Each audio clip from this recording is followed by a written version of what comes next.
Hello guys, what's going on? In this video we're going to talk about something called the nested loops.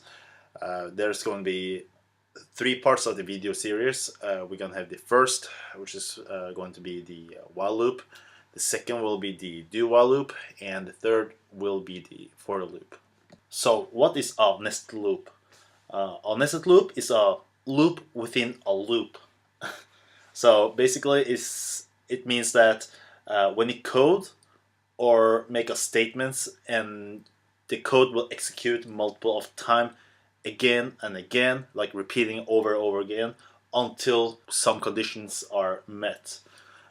So let's go for some examples. Usually, from what we have learned from all of the previous lessons, we'll learn that we can type, for example, let's say int, make it three variables. You can make it 5, 6, whatever, but just to demonstrate some purpose of this lesson, let's make int a equal 1, int b equal 2, int c equal 3, and you can keep making a lot of more int variables if you want. So usually we have to print this out, and the thing is that we can make this for sure, and we can print this out and it will get the results 1, 2, 3, right? But this takes a real lot of time. Think about it. If you actually make a code that has a tons of, like, from 1 to 100, right, it will take forever to actually code that way. So that is why we got a more useful, more smarter way to code. So coding is always to make a smart way to find more optimizing our code to make sure that less work we do, more results we get. Let's make some examples. I'll make a variable. I'll call it for x equals 0, and you have to write while, and then inside while here's the expression, and you have to write the curly bracket. So okay, so how does it work? So inside here, this is expression. You have to write something which is true or false, basically a condition. So whenever condition is true, it will execute the code inside this curly bracket in here.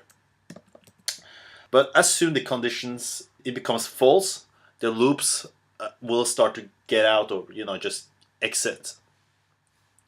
So to make some demonstration, I'll write x in here and then 10. Right, so x is less than 10, right? So here's the thing. When you code something in here, inside this curly bracket here, this is what you want to make sure the code wants to do something here. So for example, if I write system out of print line, and I want to write, let's say this is a test, right? Okay, right. So here's the thing. When I'm gonna compile this, and I'm gonna run this, the thing, it will start to loop. Just when you think about it, it will start to loop over and over again, and we could try to do it. As you see, it continues all the time. It doesn't stop. So that is a bad thing, right? So we gotta stop this. So the solution we had to do is that, if you remember our previous lesson, we did talk about the increment operator. We did write something. Oops, sorry. X equals x plus 1.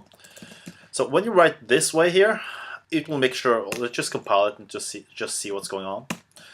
All right. So you see it actually shows the message. This is a test 1, 2, 3, 4, 5, 6 to 10. A better way to do this.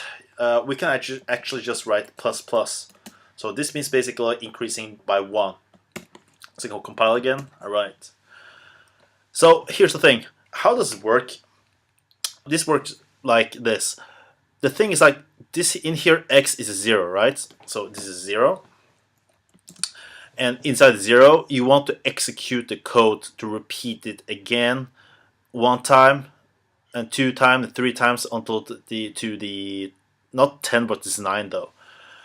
And the thing is like you have to consider that whenever you're gonna loop something, you loop it one time, and when you want to loop it one time, it will loops this here, the printing this is test one time, and then when it's done, it will keep repeating the second time over again. This is a test, and third time and four and so on, because we actually had I did write the code x++ in here. I did increase it with 1. So when they increase it with 1, you will actually get think the Java knows that it will increase 1, 2, 3, 4, 5, and 6, and so on. I can just make something more a bit better to see. Compile again, run. So you see, it starts with 0, 1, 2, 3, 4, 5, 6, 7, 8, 9. So it starts with it comes through to 9, not 10.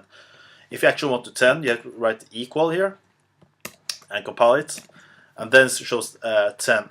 That is because there's two conditional here. We got the this condition here and this one here as well.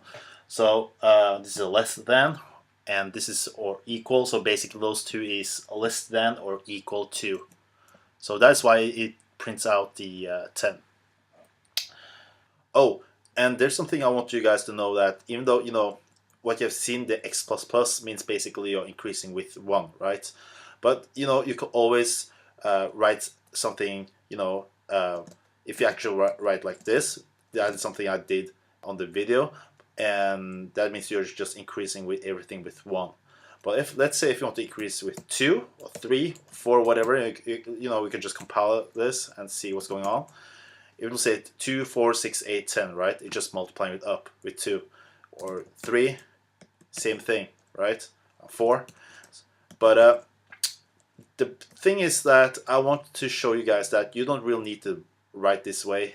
Like I said, you want to optimize your code to look more cleaner, So you can write this just plus equal 2, and that means you're make an increment of 2. So multiplying everything up with 2. 2, 4, 6, 8, 10. Same thing with 4, for example, 4, 8. So everything ups to less than or equal to 10. So that's it for this video lecture of the while loop. And if you find this video very informative and helpful, please share and subscribe. And thank you for watching. I will see you guys on the next part 2 of the do while loop video. Thank you. Bye.